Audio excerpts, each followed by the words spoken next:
Hey guys, welcome back to the channel. So today we're going to be turning your swim baits or your worms or whatever you've got into inline spinner baits.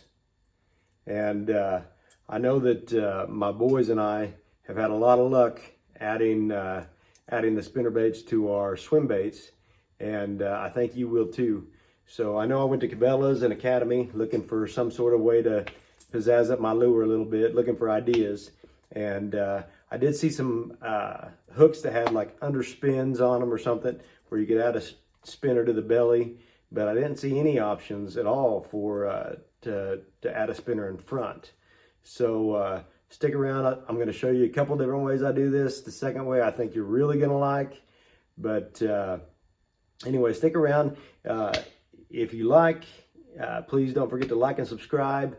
And drop me a comment. And definitely, if you catch some fish using this technique, send me a pic. All right, let's get into this, guys.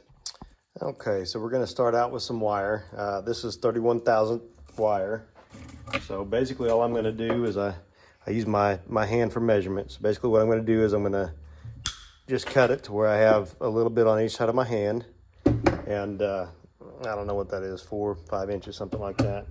So basically, what I'm going to do is I'm using a Hagen's wire bender today. I'm going to bend it R, bend it back, end up with something like that, and stick it on here and push down, push forward, and spin it. So, and then you end up with a nice little loop. So from here, I'm going to grab a clevis and a spinner blade. Okay, thread that dude on my loop. Then I'm going to put a bead on it. And then I'm going to grab my hook that I want to add the spinner to. Put that through there. And you're going to want to make sure that I kind of jumped ahead of myself there. So then I want to go ahead and bend my R, bend it back. Then I'm going to stick my hook on there.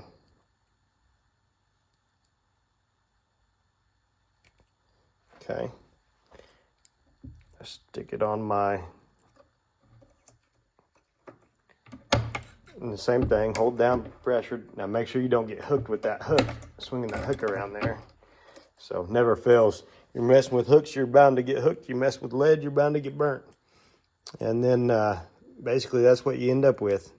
So my brother and I were talking, and he's like, you know, Joe, that's really cool, but what if I want a spinner bait, but I want to swap it onto a different lure? And or what if I want to change out my lures? And I'm like, you know, that's a good question. So I came home, and this is what I came up with. And I think you guys are going to really like this. So kind of the same thing. We're going to start out with the same wire.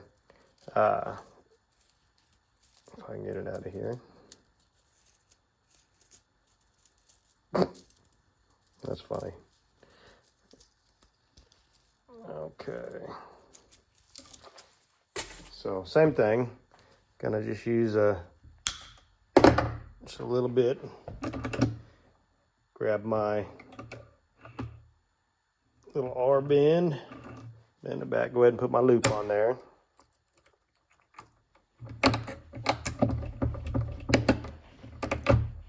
Okay. So I got my loop. Gonna grab a clevis and a spinner blade. And if you like my spinner blades, I've got a video on how I make them too. I've got a couple different videos, I think. One on how I airbrush and then one on how I powder dip. But that dude's tight.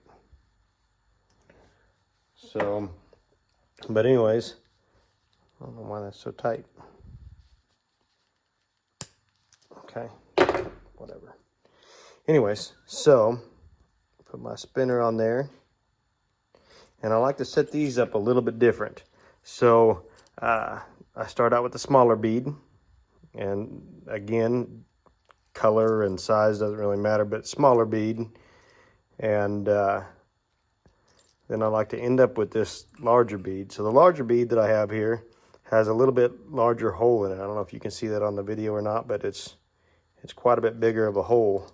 So I'm going to stick it back on my wire bender. I'm gonna bend my little R, bend it back, just the same as if I was gonna put it back through the loop, and I'm gonna end up with that. So, and what I can do here is basically I've just turned this thing into a swivel. So basically what I'm gonna do is I'm gonna take my spinner, or my swim bait, and I'm actually just gonna push that bead through there, and you see these top two beads just kind of rest on top, and that's keeping that spinner blade free flowing. And then, say you don't want to fish with a spinner blade, see what I'll do where I got up here. Okay, so I got a weedless jig. I doubt you'll use a weedless jig to put a spinner in front of, but you could. And kind of the same thing, just slip it on there, and then push your bead back on,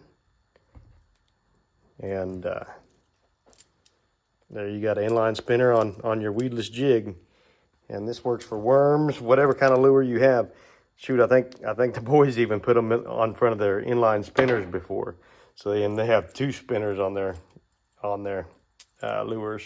But I'll tell you what, we've had a lot of good luck with these things, and it makes for a quick and easy swap out of your lures. And I think you'll like these. But definitely leave me a message on here if you have a comment. Like and subscribe, and definitely if you got some fish pictures that you catch from using this technique, let me know. Drop me a line. So until next time, we'll see you guys.